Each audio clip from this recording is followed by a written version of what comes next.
Bueno, amigos, vamos a empezar. Vamos a comenzar. A los que están en el Zoom, les cuento que acá hay mucho lío, entre otras cosas, porque tenemos un cumpleañero, Gustavo Garbulski, está cumpliendo años y por eso está todo revolucionado. Nada, está bailando, es un descontrol. Aparte, trajeron alcohol, nada, es un descontrol. Pero bueno, vamos a poner un poquito de orden, así iniciamos nuestro encuentro de hoy, que venimos haciendo el recorrido de historia, y dentro de ese recorrido de historia estamos viendo los primeros siglos post-exilio, destrucción y exilio. Destrucción 70, exilio 135, el mayoritario. Estamos en esa época. La clase anterior sí se grabó. Vieron que de vez en cuando pasa, los milagros ocurren. Así que vamos a apostar a que siga con esa onda. Y ya está grabándose, ¿no? ¿Está correcto?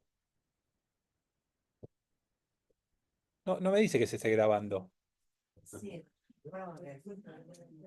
dice grabando, dice. No lo vi. Bueno, una pregunta que me quedó colgada de la semana pasada respecto a la participación de Flavio Josefo en la destrucción, digamos, de las murallas de Jerusalén. Yo no sé si es histórico o es un mindset, o es un...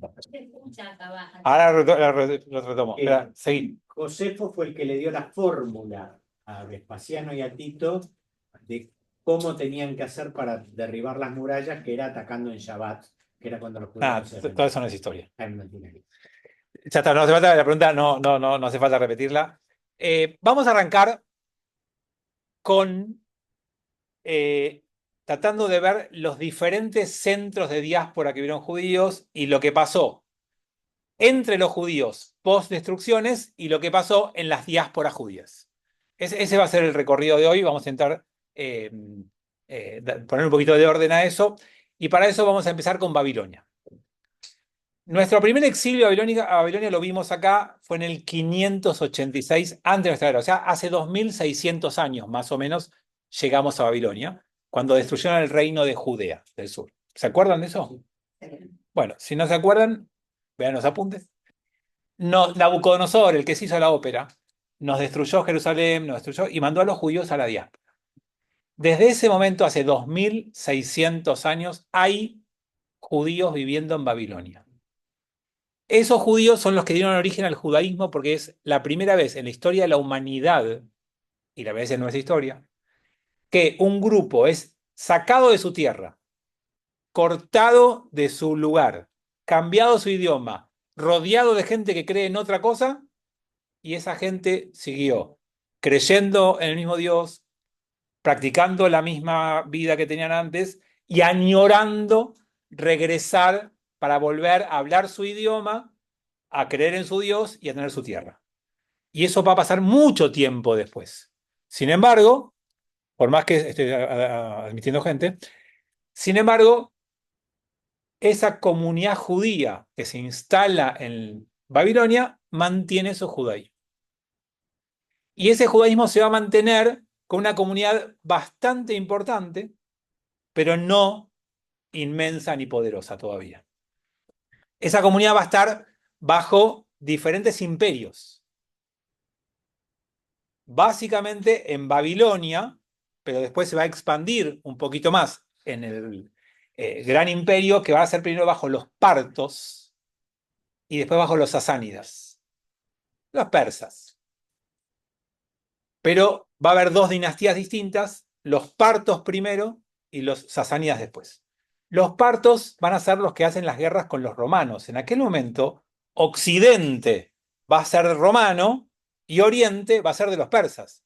Y entre ellos dos se van a matar durante siglos. Y esa va a ser la disputa entre Oriente y Occidente, que va a continuar hasta el día de hoy, que va a permitir que en algún momento, ya lo vamos a ver creo que en el próximo encuentro nuestro, van a ser el Islam y se va a posicionar muy rápidamente como imperio en el vacío que dejó ese desgaste permanente entre los persas en sus diferentes imperios y Occidente bajo el mando romano.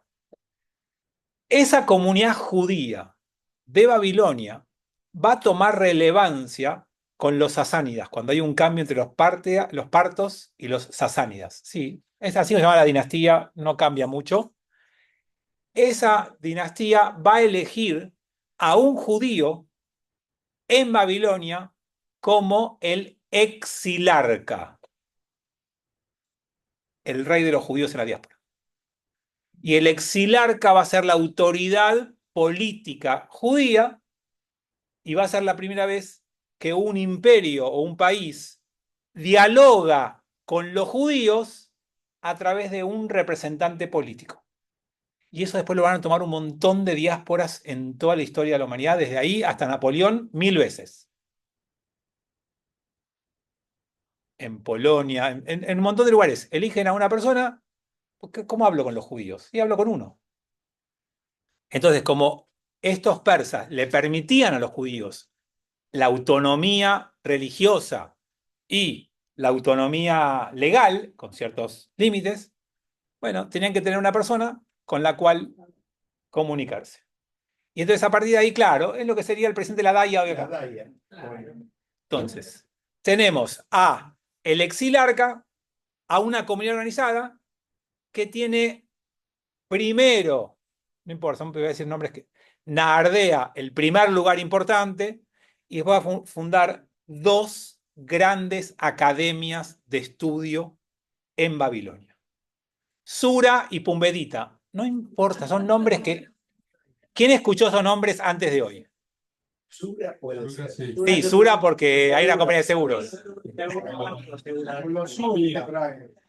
No importa, no quiero que gasten el espacio que tienen en la cabeza con información que no sirve para nada. Que generalmente es lo que tengo yo como problema. Yo tengo un montón de espacio ocupado con información que no sirve para nada. Pero no importa. Dos grandes academias de estudio, eso sí es importante. Babilonia se empieza a desarrollar un exilarca, una persona como autoridad política. Esa es la estructura que toma la diáspora, que se va a transformar de a poco en la principal diáspora judía. Y que va a ser la principal diáspora judía hasta el siglo XI. O sea, Nueva York era en el Irán de hoy, en Babilonia, básicamente. No, que es Irak, en Babilonia. Es cerca de Bagdad, digamos, hay Irán, perdón, es Irak de hoy, pero es el imperio de los partos primero y los sasánidas después, si lo quieren tomar en términos exactos, y si no, pongan los persas más general. Bueno, esta fue una de las diásporas judías. La otra diáspora judía que fue muy importante fue Alejandría. Alejandría fue la ciudad que fundó Alejandro Magno, que empieza a tomar auge después de su muerte y que va a tener, se dice que llegó a tener hasta 1 millón de judíos, número similar al otro. Se calcula que en Babilonia había entre 800.000 y 1.200.000. Póngale promedio 1 millón. Otro millón de judíos tuvo el mejor momento de Alejandría como diáspora judía. En Alejandría se hace lo que yo les conté hace 1 o 2 encuentros, no me acuerdo, respecto a la Septuaginta o la traducción de la Torá al griego. Se hace en Alejandría. Filón es el judío filosófico más importante de Alejandría. Digamos, esta es la diáspora judía también muy importante, pero que mucho antes deja de serlo. Ya cuando los romanos atacan y destruyen Alejandría, empieza un colapso y ya no es más una ciudad importante judía. Pero en el -1, uno era de las diásporas más importantes judías. Sí. De la población del lugar. En Alejandría era un porcentaje bastante elevado, igual que en Babilonia capital, digamos. Puede ser un 30, un 40%, o sea, era un porcentaje importante, pero de los lugares más céntricos, no las periferias. Bueno, tenemos esas dos grandes... Perdón, vos dijiste que en Babilonia los judíos vivieron bien. una oportunidad. La gran parte de todo este tiempo que les acabo de decir vivieron muy bien, con autonomía, con independencia, por eso armaron academias de estudio, por eso armaron un poder político que los represente, vivían bárbaros. El siglo XI. El siglo XI fue muy importante, no que después dejaban de vivir bien, fue la diáspora más importante judía. Después va a cambiar el centro, vamos a ir a Europa, pero falta para eso. Bueno, dentro de toda esa situación, me falta lo más importante, que es contarles qué hicieron los judíos de la tierra de Israel. Yo la semana pasada les conté las destrucciones, pero no les conté la conversión judía que hicieron los judíos dentro de Israel para continuar vivos en Israel. Entonces, lo que pasó fue que, así como yo les conté la historia de Flavio Josefo, se cuenta una historia muy parecida de un rabino que se llama Rabbi Yohanan ben Zakkai. Rabbi Yohanan ben Zakkai. No hace falta que se lo acuerden, pero es un rabino importante. Y los rabinos son muy importantes, todos. Y este rabino decide meterse en un ataúd previo a la destrucción del 70 para que sus alumnos lo saquen del sitio que habían hecho los romanos sobre la ciudad de Jerusalén a llevarlo a enterrar fuera de la ciudad sagrada. Entonces, porque no hubieran podido salir, porque estaba cercada. Entonces, salen y hay un relato de todo tipo. Uno parecido al de Filón, de que él predice quién es el próximo emperador romano, le dice a Vespasiano que va a ser él, entonces lo premia, pedime lo que quieras. Y lo que hace Rabbi Yohanan ben Zakkai es fundar en una ciudad que se llama Yavne la Academia de Estudios Judíos. Esto lo hace en la previa a la destrucción de Jerusalén, que ocurrió en el 70. La segunda. Sí, de Jerusalén, digamos, es la que estamos estudiando en este tiempo. Yavne. ¿Sí? Estaba la Pitman y la Yavne. Bueno. No. Entonces, a unos kilómetros afuera de Jerusalén, pero entiendan porque eso es lo de menos. Lo importante es esto. El rabino entendió que el judaísmo iba a necesitar ser reescrito de la A a la Z o de la Aleph a la Taf. ¿Por qué? Porque lo que estaban haciendo los romanos era destruir el centro de la vida judía. Si la vida judía pasaba alrededor del templo, los rituales diarios en el templo, los sacrificios en el templo, las fiestas en el templo, y bueno, y no hay más templo, ¿qué hacemos?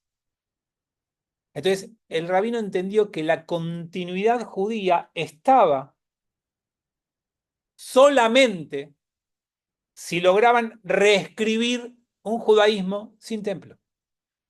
Habían habido 1000 años de judaísmo con templo, había que romper ese paradigma y construir uno nuevo. Y esa es la revolución de Rabbi Yohanan ben Zakkai. ¿Qué importa si salió un ataúd, si contó un verso, si contó? Lo importante es que él entendió que el judaísmo tenía que reinventarse para sobrevivir.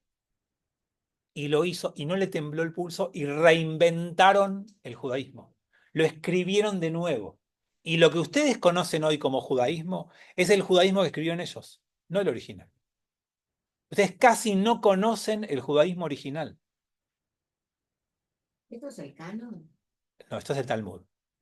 El canon es, ya lo hablamos, que es fijar qué libros entran en la Torá, qué libros entran en la Biblia, en el Tanaj. No, pero la pregunta es que, porque yo entendí el canon en el sentido de los sabios reescriben la Torá y es lo que hoy se acepta como la Torá. No, es el Talmud, no es la Torá, por eso. La Torá, Es el Talmud. claro, ahora vamos a llegar, ahora vamos a llegar a eso, para que lo entiendan bien. Entonces, él se va ahí y funda un judaísmo que le va a sacar el poder a los sacerdotes llamados Kohanim y se lo va a dar a los rabinos. Lo peor que hizo. Porque son peligrosos.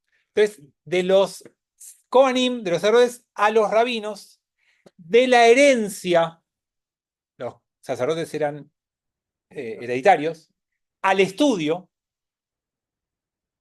y de el ritual fijo a la interpretación. Los rabinos ocupando su espacio por destacarse en el estudio, reinterpretan toda la Torá. Y entonces empieza un estudio profundo de los textos y de las costumbres y una adaptación a una época sin templo. Y empiezan a proliferar nuevas o viejas leyes. Nuevas desde la historia. No, todo esto nuevo se lo dijo Dios a Moshe en el Sinaí. Y Moshe se lo transmitió oralmente. No es nuevo, no, no somos reformistas. Es todo de Moshe. Bueno, y todo eso, con enunciados rabínicos de todo tipo, va a ser un cuerpo de leyes nuevas enorme que va a tener un judío que las va a recopilar y va a desarrollar el nuevo libro sagrado judío, que se llama Mishnah. ¿Alguien lo dijo por acá? Creo que vos. La Mishnah. La Mishnah se va a terminar de escribir en el siglo II, o tal vez en el siglo III, 200, 220 de nuestra era.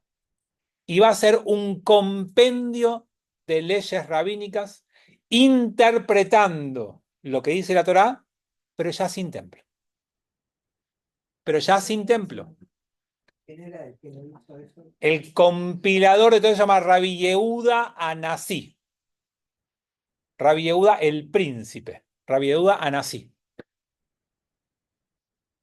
Y entonces, así como hay un exilarca afuera, hay un nací adentro. Y empiezan a constituirse poderes políticos judíos que no gobiernan, pero administran. No tienen autonomía total, pero tienen autonomía parcial que les delega el poder de turno de cada lugar. Y este Rabbi Yehuda Nasi es la autoridad rabínica más grande de su generación y tiene la capacidad de compilar la Mishnah. ¿Cuánto tiempo entre Rabbi Yehuda Nasi y Rabbi Yohanan? 70, 200, 220. La Mishnah no se sigue a veces modificando. No, espera. No, la Mishnah está cerrada. Son 6 órdenes, así como en la Torah son 5, la Mishnah son 6. 6 libros, 6 órdenes. Y son esas 6 órdenes con sus respectivos capítulos. Si quieren les digo cuáles son los 6 órdenes, de qué habla cada uno, pero creo que no sería el tema de historia. Pero lo importante es que es la base sobre la cual un judío post-templo puede empezar a vivir su judaísmo y a entender cómo se aplica lo que la Torah pide. Por la parte del Talmud. Ese centro judío que empezó en Yavne, que es al norte de Jerusalén, se termina mudando más al norte. Y la vida judía pasa en la Galilea, en Tiberíades, en las ciudades del norte. Esa vida judía se mantiene en la tierra de Israel a pesar del exilio, a pesar de la destrucción, pero se mudó más al norte. Y quedó ahí. Pero claro, debilitada, bastante menos poderosa que la poderosa que había en Babilonia, que sigue elevándose. Entonces, esa Mishnah, con algunos rabinos, se mudan a Babilonia. Pero otro grupito se queda en el norte de Israel. Y entre los dos centros, el de Babilonia y el de Israel del norte, se empieza a desarrollar un nuevo material que son la recopilación de las discusiones rabínicas sobre cada una de las Mishnayot. Síganme un ratito, ya ahí vamos. La Mishnah, sentenciada 220, los rabinos de Babilonia y del norte de Israel empiezan a discutir y a interpretar lo que dice cada una de las Mishnayot. Una Mishnah es un pedacito, como si fuera un versículo. Bueno, eso que era oral se termina poniendo por escrito y la compilación de esas discusiones se llaman Gemara. La Gemara tiene entre 200 y 400 años de extensión. 200 y pico en Israel, 400 años en Babilonia. Está cerrado. Sí. ¿Y esto hablamos de qué año? Deme un ratito, vamos.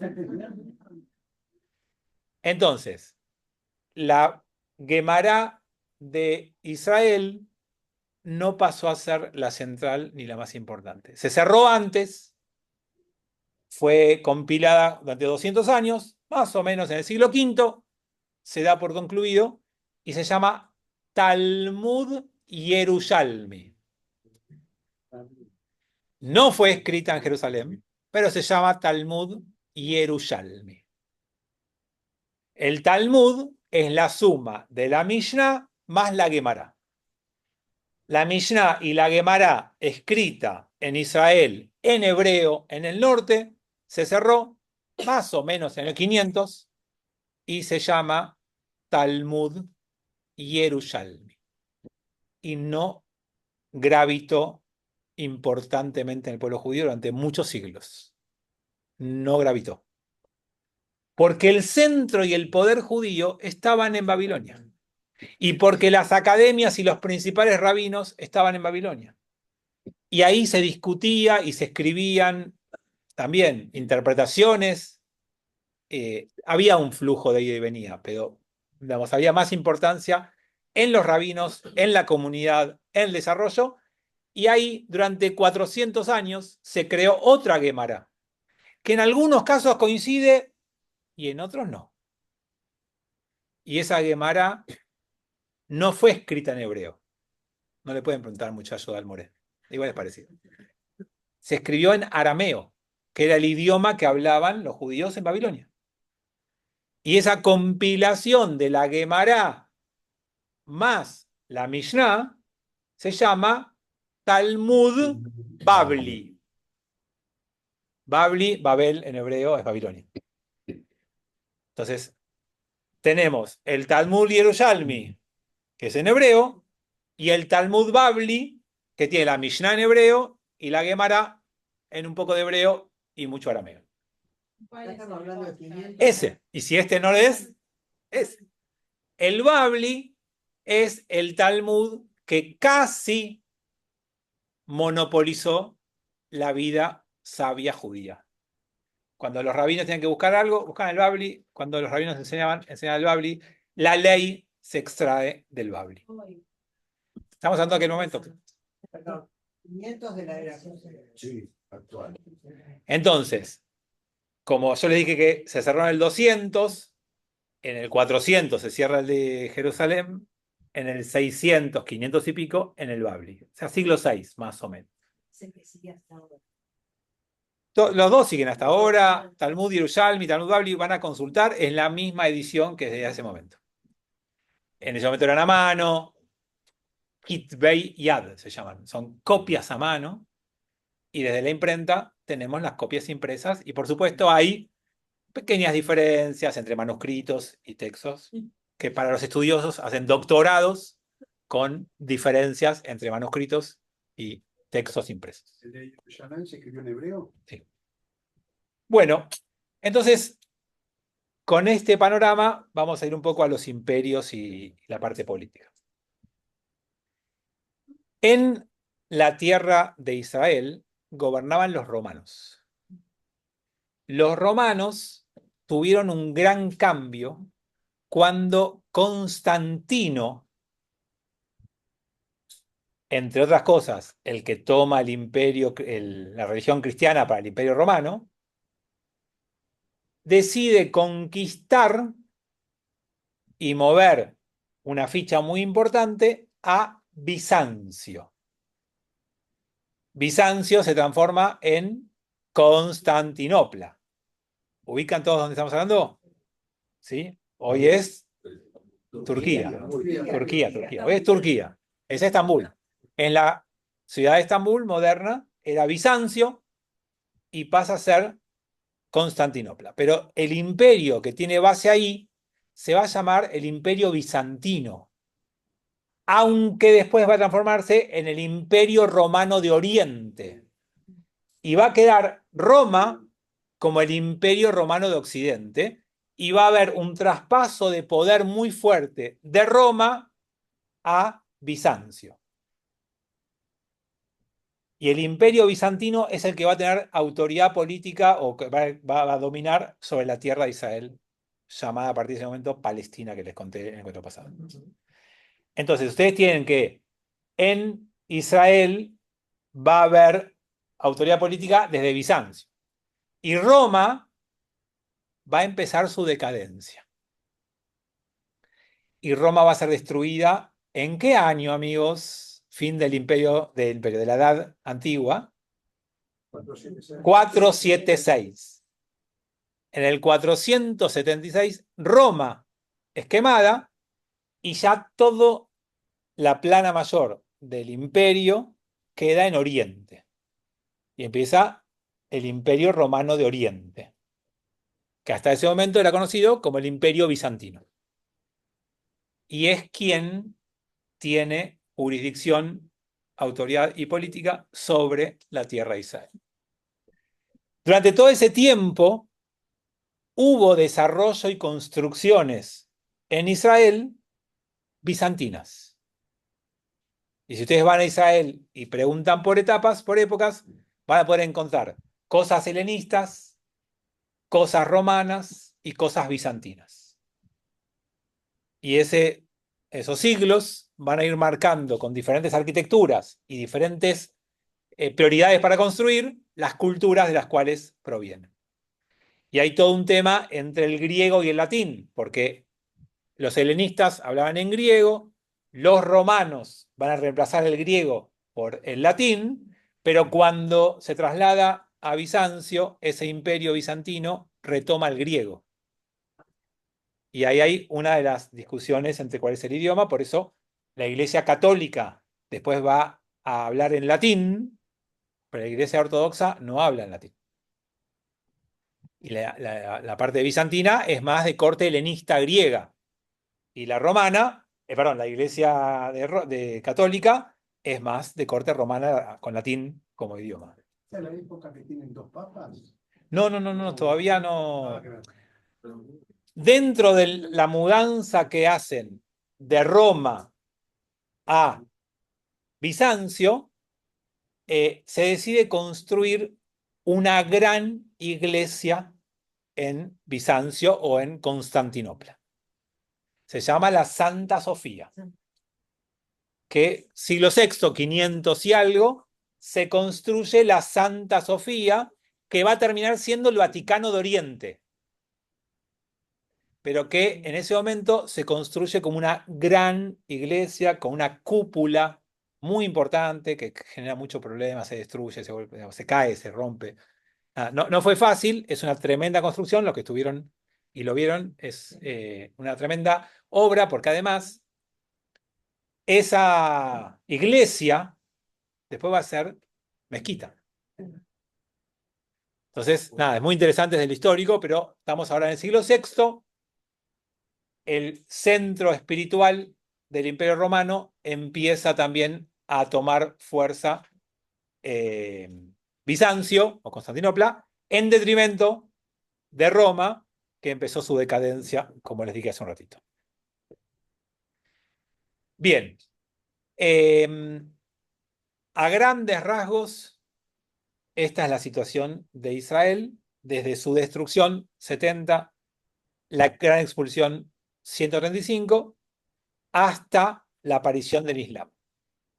Lo único que me queda por decirles es que en estos siglos, desde la destrucción hasta la aparición del Islam, que es siglo VII, empiezan a llegar los primeros hebreos a Europa. ¿Dónde? Bueno, el primer grupo que llega no está del todo claro lo que les voy a decir ahora exactamente, pero se supone que hay en Italia, en Roma, los primeros esclavos judíos que llegaron con Tito, y por supuesto a partir de esa época cada vez más llegan esclavos judíos a Roma, pero también hay registro de vida judía en la península ibérica. No está claro cuándo llegaron. Incluso hay un intento de hacerlo llegar mucho antes que toda esta época. ¿Con quién?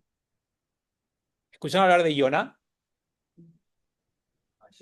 Él, sí, que no es una ballena. Es un gran pez. Ese es Pinocho, el de la ballena. Es parecido. Hay una época en el pueblo judío en donde Iona es el profeta que es mandado a profetizar a Nínive. ¿Nínive dónde es? Babilonia. Y es enviado a Nínive y él se sube a un barco en Yafo. ¿Ubican Yafo dónde es? Tel Aviv, Yafo, en el puerto de Yafo. Se va para el otro lado. El texto dice Tarshish. Nadie sabe dónde es Tarshish. Algunos dicen que es la península ibérica. Que si agarrás el Mediterráneo, que es por donde sale Yafo, y te vas en lugar de para un lado, para el opuesto, el lado opuesto es Occidente. Y ese Occidente, el último puesto, el último lugar, como Tarsila, como el lugar, es la punta esa. Se supone que en la época del rey Shlomo, o en épocas muy antiguas, hubo algún tipo de presencia judía en esa zona. No se sabe, pero sí se encontraron algunas simbologías judías y prácticas judías en la península ibérica de los primeros siglos de nuestra era en esa zona. O sea que se supone que hay presencia judía desde hace 1700, 1800, 1600 años. No se sabe exactamente. Después ya vamos a hablar de las comunidades organizadas, pero por ahora crean que hay presencia judía en Europa hace casi 2000 años. En Italia, un poco más clara, aunque sean esclavos, y en la península ibérica, seguro. Después, los procesos de migraciones los vamos a ir viendo a grandes rasgos más adelante, pero acá ya hay presencia judía. Y por supuesto que el gran punto para pensar y discutir o analizar es el punto de que el Imperio Romano toma como religión oficial el cristianismo.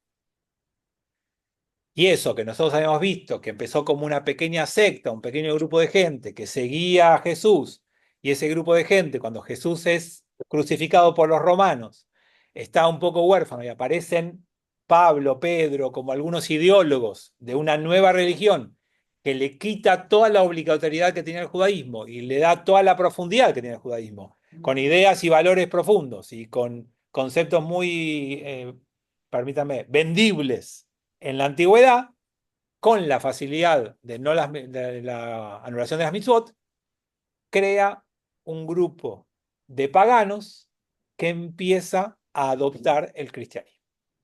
Y este cristianismo empieza a avanzar y a desarrollarse con muy poco éxito dentro del mundo judío, con éxito, pero no con gran éxito, y con mucho éxito en el mundo pagano.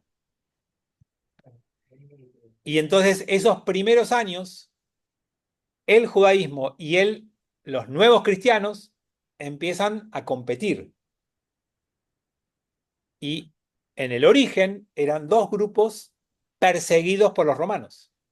Entonces, en los primeros años hay una paridad en dos grupos minoritarios, hay una paridad en que son perseguidos por los romanos, pero hay una necesidad de diferenciarse, de no mezclarse y de no que se produzcan encuentros o profundidad entre ellos. Entonces, algún pensador judío sostiene que el judaísmo que nosotros conocemos hoy es el judaísmo talmúdico que además va a tomar prácticas para diferenciarse específicamente de los nuevos cristianos. Y que el cristianismo es un movimiento que sigue a Jesús, pero que va a constituirse en la diferencia de los judíos. Y que ambos van a tomar decisiones estructurales para que no haya confusión entre los dos grupos. Les daré algunos ejemplos muy tontos para que vean a qué me refiero. Si no hay ninguna duda de que Jesús nació judío, vivió judío y murió judío, ¿cómo puede ser que el día sagrado de los cristianos no sea Shabbat? Bueno, porque había una necesidad de diferenciación. Y entonces, obviamente, encontraron una razón. El día en el que resucitó Jesús fue un domingo, entonces que sea el domingo, no importa, habrá una justificación teológica, pero lo importante es que no sea el mismo día sagrado. Entonces el cristianismo va a tener su intención de diferenciarse en muchos puntos de ese judaísmo, pero el judaísmo hace lo mismo. Yo les hago una pregunta sencilla. El judaísmo se está construyendo ahí. Los rezos que hoy hacemos se escriben en el Talmud, no están de antes. Cuando ustedes quieren saber cómo se reza en cada situación, tienen que estudiar el Talmud, no la Torá. Entonces en el Talmud se escribe qué se reza. Yo les digo a ustedes, juguemos un minuto. Miran toda la Torá en sus cabezas. Hagan un repaso general de toda la Torá. ¿Cuál es el texto central de la Torá? Si ustedes tienen que decir, esto es el texto de la Torá. Hacer éxodo. Sin duda. Los 10 mandamientos. No tengan dudas. O sea, ¿qué es ser judío? Cumple la mitzvot. ¿Y cuáles están las mitzvot? Y los 10 mandamientos, está ahí el título condensado, los 10. Son los 10 mandamientos. ¿Por qué no leemos los 10 mandamientos en la tefilá de todos los días? Leemos el Shema, que es una frase linda de la Torá. ¿Por qué no leemos los 10 mandamientos todos los días? Porque lo hacen los cristianos. El cristianismo tomó los 10 mandamientos y los incluyó en el ritual diario. Es más, los hace distintos. La gente se lo dio también, porque todos cargaban los evangelios. Esperá, dame un segundo. Los 10 mandamientos, les voy a contar una pequeña anécdota, nos pasó acá hace muchos años con nuestra área de comunicaciones, que le dije, bajá los 10 mandamientos y ponelos en Lambrot en la entrada, porque viene Shavuot, así vamos ambientando Lambrot. Y claro, entró a internet, bajó los 10 mandamientos y usó la versión cristiana, que los divide distintos. Entonces son los mismos 10 mandamientos, pero como divide uno de otro en otro momento, cuando vos tomás el resumen por números, son distintos. Y yo entro a mi comunidad y veo los 10 mandamientos cristianos. Bueno, anécdotas que pasaron. El judaísmo hace del monoteísmo, para tomar, Mirta, lo que vos dijiste, algo central. El cristianismo también, pero lo va a tomar como que ese monoteísmo es una trinidad, que son 3 en 1, pero va a haber una trinidad que conforma, parece que estoy evangelizando, pero el Padre, el Hijo y el Espíritu Santo. Amén. Y si toman eso, el judaísmo va a acusar a todo cristiano de politeísta. Y la verdad, no es cierto, es uno. O sea, en términos teológicos cristianos, es uno. Dios Padre, Dios Hijo y Espíritu. Bueno, perdón, no parece como que estoy. Me da esta cosa decirlo públicamente así. Pero el judaísmo va a decir, eso no es más monoteísmo. Y cuando los judíos dicen, eso no es más monoteísmo, pasan a la Kabbalah. La Kabbalah habla de 10 atributos de Dios, no de 3. Y lo divide a Dios en 10 sefirot, no en 3. Pero bueno, son las discusiones que hubieron. ¿Por qué? Porque en historia nos importa mostrar que son dos grupos que nacen en paralelo. Porque el judaísmo renace, es verdad, no empieza de cero. Y el cristianismo tampoco empieza de cero. Entonces, ese gran momento de expulsión y destrucción alumbró dos expresiones distintas de cómo ser judío post-destrucción. Y una es de estudio, talmúdica, de ritual, de ley y de observancia, y la otra es la cristiana, con una reinterpretación de muchas de esas cosas y con cambios también tan profundos, porque el judaísmo bíblico, talmúdico, el judaísmo talmúdico también tuvo que cambiar. Si antes eran sacrificios, era el templo, era caminando a Jerusalén, ahora cambió todo. Ahí te dejo. Entonces, hay dos grandes respuestas a la destrucción que provocó Roma en la tierra de Israel. Y por supuesto que una va a ser minoritaria durante toda su existencia y la otra va a encontrar una primera expansión en un mundo pagano y un punto de inflexión en el 324, 325, cuando Constantino declara al Imperio Romano oficialmente cristiano. Perdón, a ver si Mirta. También estas diferencias tienen que ver con que la máxima autoridad religiosa en el judaísmo, por ejemplo, la autoridad religiosa en el cristianismo, no pueden ser hombres naturales o normales. No sé si es la mejor forma de decirlo. Digo, el sacerdote no se casa, el pontífice no se casa, el rabino sí, digamos, estas diferencias que existen, también de alguna manera se recibieron en aquel momento, fueron intersecciones posteriores. Fueron posteriores. El tema del celibato en la iglesia, en esa primera etapa, era optativo, no era obligatorio. Y acuérdense que yo les conté que los esenios dentro del judaísmo también practicaban el celibato y también proponían el celibato como forma de vida. Entonces, no hay una diferencia por eso.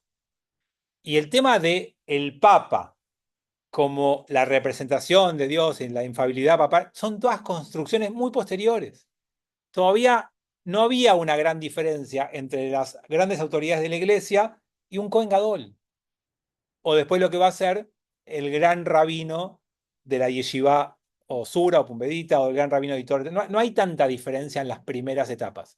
Después van haciendo construcciones que son así. Llame evangelización, ¿no?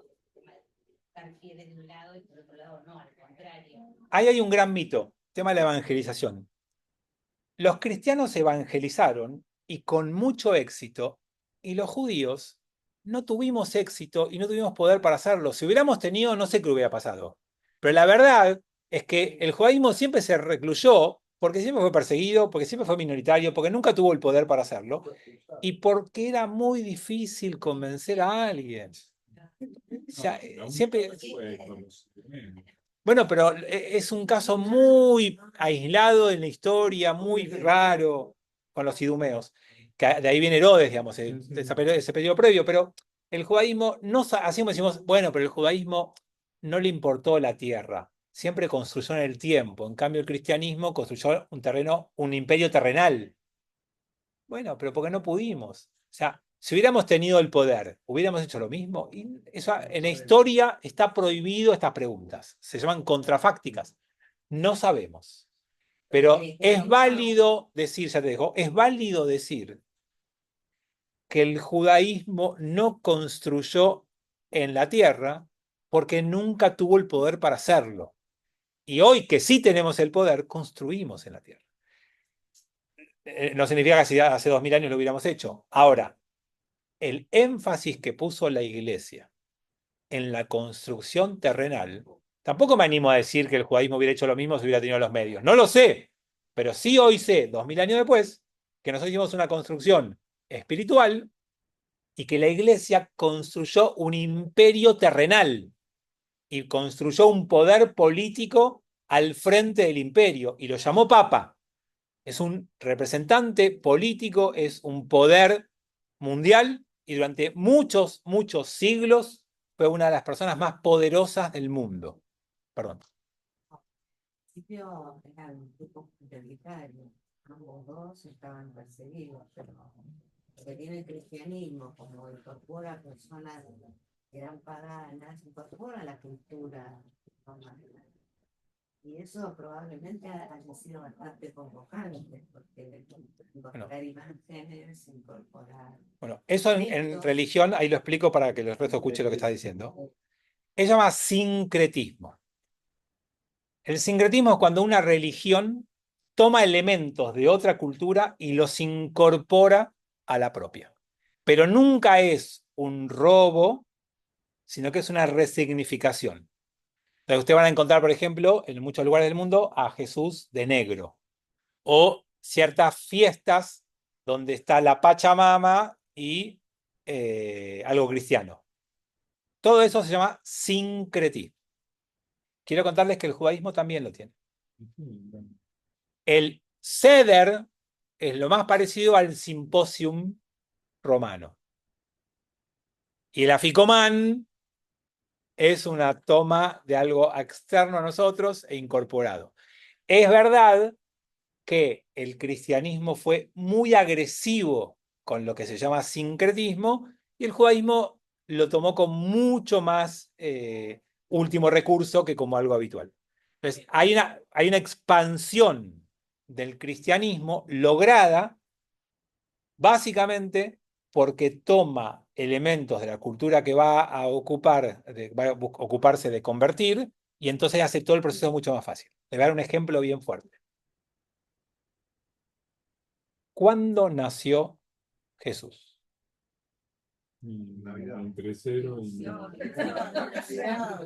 Nadie sabe. Pero en la antigüedad, el 25 de diciembre era el nacimiento del dios Sol, porque en aquel hemisferio, que toma las decisiones de verdad, en aquel hemisferio, no el que estamos nosotros, ese era el día más corto del año, el 21, y el 25 empezaba a crecer el sol de vuelta, lo estudiamos el año pasado en el retiro. Entonces, cuando vimos Hanukkah, no se acuerdan, pero no importa, en la antigüedad había una fecha establecida que la gente celebraba y festejaba el nacimiento del dios Sol. Y bueno, a partir de ahora es el nacimiento del dios Jesús. Eso es un sincretismo que le permite y le facilita mucho la penetración en la gente. Si ya venís festejando una fecha y después te la cambian el contenido, pero la fecha es la misma y quedan puntos en común, es más fácil. Si te referías a eso, sí, hay mucho de eso. Yo los corto porque acá no se escucha cuando hablan, ¿eh? Así repito. Y alguien levantó la mano por ahí. Era un tipo de cena que fue la inspiradora de la construcción del Ser de Pesaj. Fíjense, elementos muy básicos. En la mesa del Seder comemos reclinados. Así comían en la antigüedad. Y mojábamos la verdura en agua con sal, porque las lágrimas, sí, pero en la antigüedad también, así comían los griegos y los romanos. Mojaban. Digamos, hay un montón de paralelos entre una cena grecorromana y un Seder de Pesaj.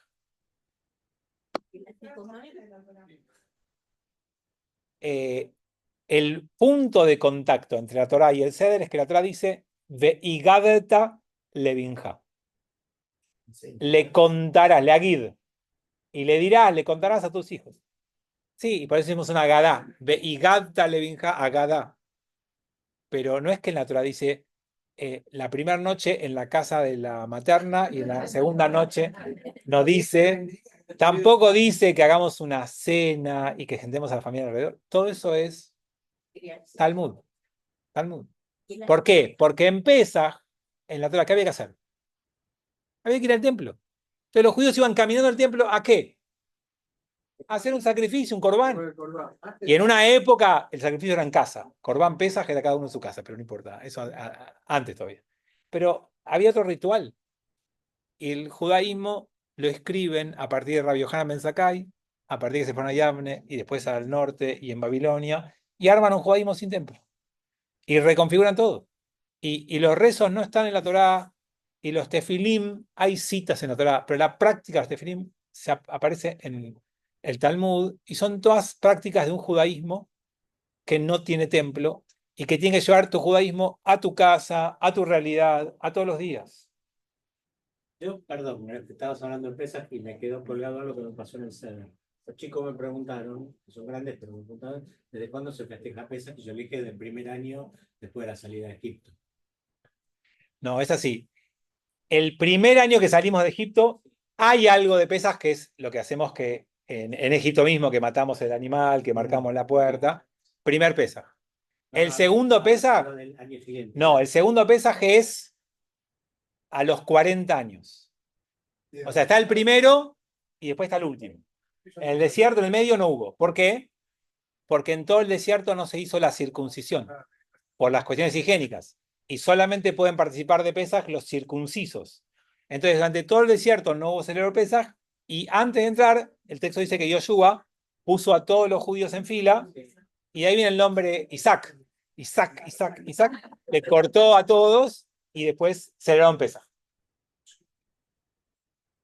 hombre cristiano en una mesa de pesa? No, no. No, No, ¿qué tiene que ver? no. Si dice, el texto dice que abras la puerta y que invites a los que tienen hambre y lo haces en idioma que lo puede entender cualquiera. No, No, para participar del Corbán Pesaj, no hay más Ah, Corbán. del Corbán. Claro, para participar del Corbán, del sacrificio en el templo, era solo para circuncisos. Está bien. Pero después Había circuncisión, entonces. en Egipto había circuncisión. Decía- Suponemos. Suponemos no.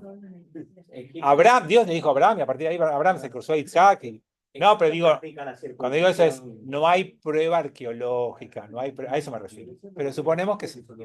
Bueno, hasta acá llegamos hoy. El lunes que viene vamos a hablar del Islam, de la aparición del Islam en el mundo y de qué hicieron los judíos a partir del encuentro con el Islam y hacia dónde nos fuimos. Y así seguiremos avanzando hasta terminar nuestro cuatrimestre. ¿Alguna pregunta? No. Bueno, nos vemos. Chau, chau. Pero tarde.